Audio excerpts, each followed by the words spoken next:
Parpancho Pashmin Shivam, Deshamas Samudastan, one day with the Tam Param.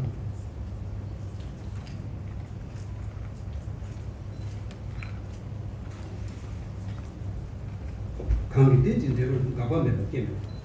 Chevan never found a woman, Roman. Had they to mean to Jim to run you see, though with 20 man get a hotel chat. With paying homage to great teacher of devas and human,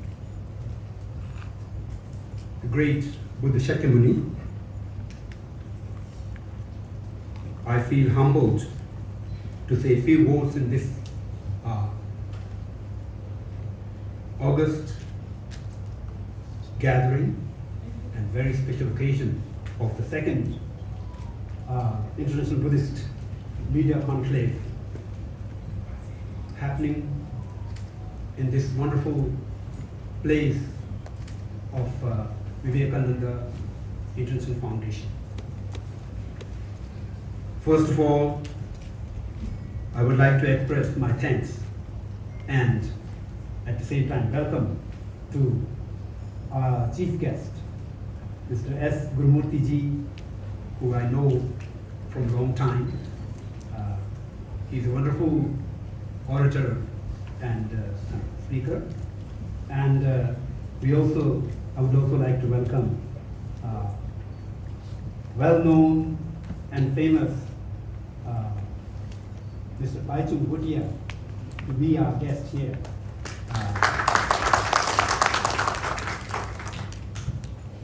I used to hear about him a lot, but this is first personal meeting, so it's very interesting to see you here. And then, of course, I do have Dr. Arvind Gupta Ji, the director of this foundation, and my colleague, Mr. Abhijit Halkar Ji, the Director General of IBC, and all the dignitaries from the diplomatic corps in this country, those are joining us, and dignitaries from different parts of the world. So far, according to my knowledge, we have at least participation from 18 countries with speakers participating from 14 different countries. So this is a kind of a sizable international gathering.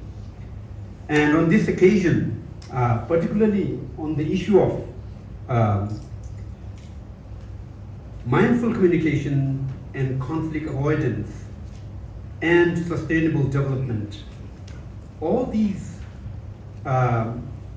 issues are very, very pressing issues on today's world. We see a lot of conflict happening here and there.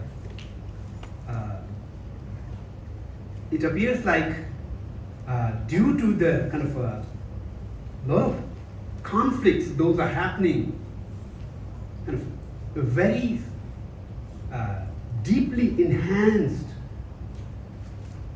weapon race has been triggered. This is a very, very kind of a serious matter for entire humanity. So, from that point of view, conflict avoidance and conflict resolution is very pressing issue that we must kind of ponder on, and we must have a kind of more discussion and try to find out a way kind of how to handle it and how to deal with it. Of course, mindful communication is another issue. Like, I've been listening to some historians, famous historians, who were saying that human beings are run by narratives and stories. Up to this point, we are running some kind of a particular type of stories, but we need to change the stories. Unless we change the stories and narratives, we may not be able to kind of resolve a lot of issues. So here, when it comes to changing the stories, creating a new narrative, mindful communication and the media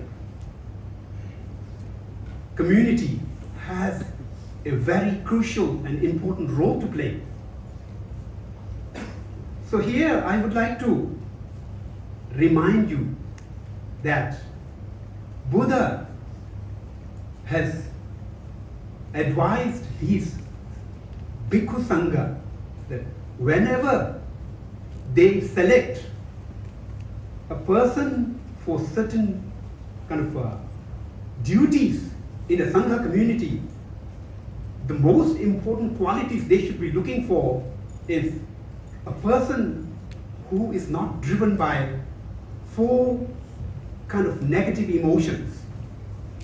Those are,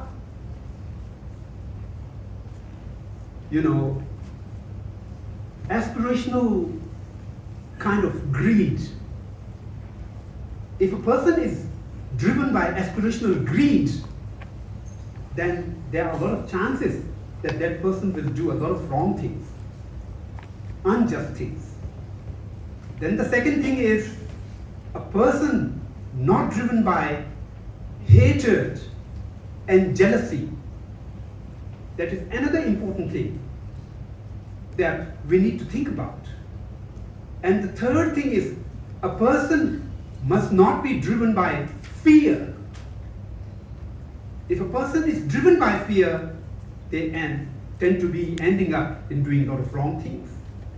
And finally, a person not driven by ignorance, lack of knowledge, taking decision under the lack of knowledge, taking decision under the pressure of fear, taking decision under the kind of pressure of hatred and jealousy, and taking decision driven by aspirational greed.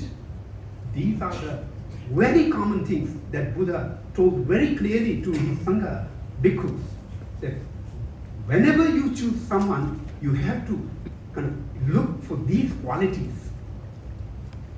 And then, particularly in mass communication, where in today's world, communication is moving so fast, it is so kind of, influential. We must be driven by kind of truthfulness and speak sweet and soothing words. And at the end, we must be driven by compassion and altruism. These are the kind of teachings of the Buddha and guidance of the Buddha to his Sangha, and which is relevant to today's world. Not just relevant, it is so crucially needed. We must think about that. Unfortunately, the world is so deeply delved into material greed. Sometimes it appears like it's hopeless, but we cannot give up. We have to stand for. We have to struggle. We have to move forward. Definitely there will be some changes that will come up. So these are very, very important things that we need to look into, and then these are also applicable, equally applicable to the sustainable development. If we live with these values, if we do the things with these values, if we choose people to be in these professions with these values, then that will help us a lot to achieve the pressing issue, to kind of address the pressing issue, to achieve our goal. So, with kind of saying that, I don't like to take much of time from other speakers. We have a lot of valuable and kind of expert speakers here. So with that note, I would like to conclude here. So I wish a very fruitful and comprehensive discussion throughout the this media conclave, and hopefully there will be something wonderful that will come out that could be applicable to the entire humanity and make a contribution for a better future, for common future for all of us. Thank you very much.